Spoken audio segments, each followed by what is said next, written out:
A long, long time ago, the Vikings were peaceful people. They would frolic in the mountains and have feasts on their boats. They loved their beards more than anything, and they had the finest razors to trim them.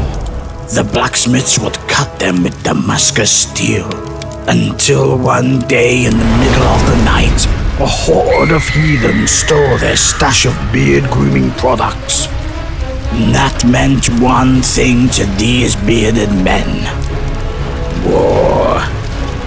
The blacksmiths began making weapons, the ships used for raids, and no more frolicking. Ever since then, they've searched the world to find what was stolen from them, and won't rest until they do.